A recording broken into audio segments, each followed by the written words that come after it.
we're gonna build our filling, which is super easy because we're using a blender. And as I said earlier, a blender is a really great tool to use. You can use a blender like this, you can use an immersion blender, you can do it with a fork too if you want. But the key to remember when you're using a blender is you need to not overblend your eggs because it'll aerate them too much, and then your quiche will souffle up too high, potentially overflow, and that's not great. So if you've got a super powerful blender like this, I recommend doing it on like speed 1 or 2, like the slowest speed. And if you've got like a regular blender, like an Oster or whatever, like that's fine. Just make sure that you keep it like at a relatively low speed. And you never, under any circumstances, want to blend it for more than 10 or 15 seconds. If you found that you've overblended your eggs, what you can do is you can take your egg filling, throw it in the fridge for an hour or 2, or even overnight if you want, and what'll happen is slowly over time, like the air will just like deflate from the eggs and leave, and you won't end up with like the big souffle problem. So we're gonna build our filling in this guy. So what we've got here are 4 eggs and then 2 additional egg yolks. And the reason why we're adding extra egg yolks is because we want to give it just a little bit more eggy flavor without adding excess liquid from the egg white. So you could even, if you wanted to, do like 3 whole eggs and then 4 egg yolks, because about 2.5 egg yolks to 1 whole egg for mass.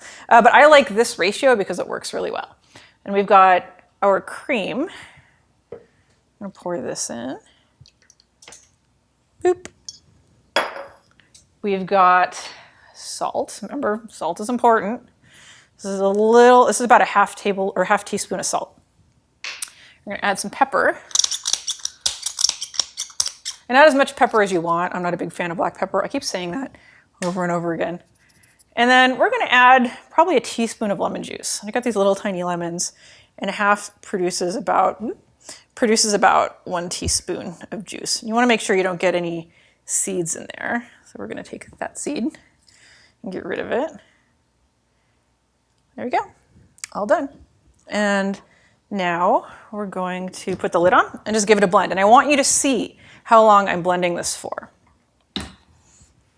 So I've got it on speed like 1.5 on the dial, and I'm gonna blend it very quickly, just until it's well blended. And we don't have any herbs in here that really need to chop, so literally all we're doing is making it smooth, and that's it.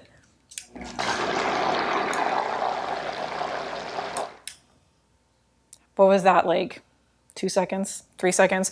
And you can look and see if you see any yellow bits or white bits floating around, like you would give it another like second or 2. But I mean, because there's no herbs in here, there's no like solid matter, it'll blend really quickly. And so if you blended it any more than that, like it would just aerate too much. So we're gonna take this and we're gonna build our quiche.